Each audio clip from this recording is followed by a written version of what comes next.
Hoje vamos conhecer a história de uma mulher absolutamente genial. Suas ideias sobre psicologia foram a base, o alicerce, para o trabalho de homens muito, mas muito famosos. E mesmo assim, o nome dela foi praticamente apagado da história. Afinal, quem foi Christiane Morgan? Pois é, para se ter uma ideia, no círculo de Carl Jung, ela era conhecida só como a Mulher Velada. O trabalho dela foi simplesmente essencial para ele. Mas por que a identidade dela ficou em segredo por tanto tempo? É um mistério que a gente começa a desvendar agora. Olha, não sou eu que estou dizendo. O próprio Jung deixou bem claro o poder dela. Ele chegou a dizer que o material que ela produzia era um conflito incandescente. Pensa na força dessa expressão, algo terrivelmente forte. Ele sabia que tinha algo único ali. Mas para a gente entender de verdade a Christiane, a gente precisa olhar para as duas metades do mundo dela. Um mundo de contradições profundas, sabe? Que moldaram quem ela era desde o comecinho. A vida da Christiane era essa divisão. Pensa só, de um lado tinha o mundo da mãe dela. A alta sociedade de Boston, as regras patriarcais, tudo certinho, ordenado. Um universo que ela descrevia como friamente lunar. Mas do outro lado, o mundo interior dela era selvagem. A puxava para explorar o que ela mesma chamava de sua escuridão sem palavras. Uma força brutal. E claro, esse conflito todo não ia ficar só na cabeça dela, né? Ele acabou explodindo na vida pessoal, dando forma a um triângulo amoroso que ia definir o destino dela para sempre.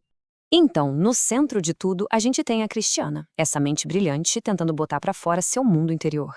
Com ela, o marido, Bill, um herói de guerra completamente traumatizado pelo combate. E o amante, Henry Murray, um psicólogo super ambicioso. A relação desses três foi, ao mesmo tempo, a fonte da genialidade e da ruína dela. E tem um momento que é um divisor de águas, quando eles leram juntos o livro Pierre, do Melville. O livro foi tipo um espelho chocante, sabe? Refletiu a vida deles de um jeito tão perfeito que eles foram forçados a encarar de frente a complexidade do próprio triângulo amoroso.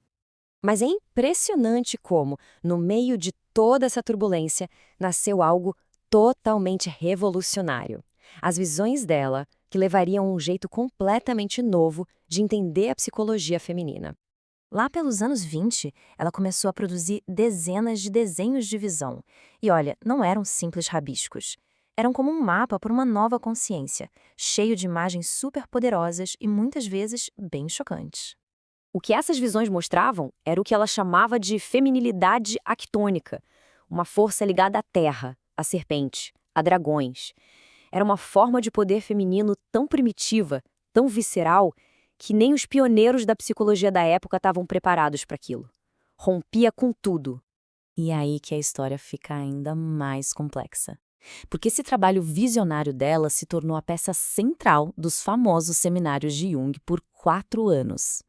Mas a identidade dela, mantida em segredo. Ela era a fonte de tudo, mas continuava completamente invisível. E esse padrão, sabe, de contribuir sem nunca receber o crédito, isso infelizmente viria a definir a grande tragédia da vida dela. Durante décadas, ela e Henry Murray trabalharam em um grande livro, que eles chamavam de A Proposição. Era para ser o grande trabalho da vida deles, a fusão de tudo que eles pensavam e sentiam. Só que, olha só essa linha do tempo. É de doer. Década após década, a energia criativa dela foi toda consumida por esse projeto que nunca saía do papel. Era uma promessa que nunca se cumpria. Quase 40 anos e nada. O livro continuava sem ser escrito. E nas palavras dela mesma, a gente sente o peso disso tudo. Ela escreveu no diário: "É a dor prolongada da vida provisória. Ainda não meu verdadeiro ser dito." Dá para sentir o custo pessoal imenso dessa espera, né? Essa vida inteira de espera, de promessas não cumpridas, acabou levando a um final trágico e, de certa forma, bastante ambíguo. A vida dela terminou como ela viveu em grande parte do tempo, com a história completa coberta de incerteza, controlada pela narrativa de outra pessoa. A única testemunha da morte dela deu versões diferentes sobre o que aconteceu.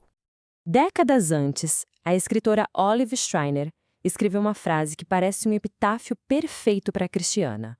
"Vocês se maravilharão com o trabalho que terminou em tão pouco."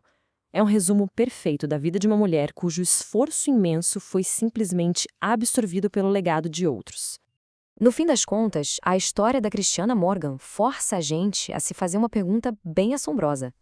Que genialidade a gente perde quando o trabalho de uma vida inteira não é traduzido? Uma pergunta que vale não só para ela, mas para todas as outras figuras veladas cujas contribuições a história ainda não conseguiu ou não quis reconhecer.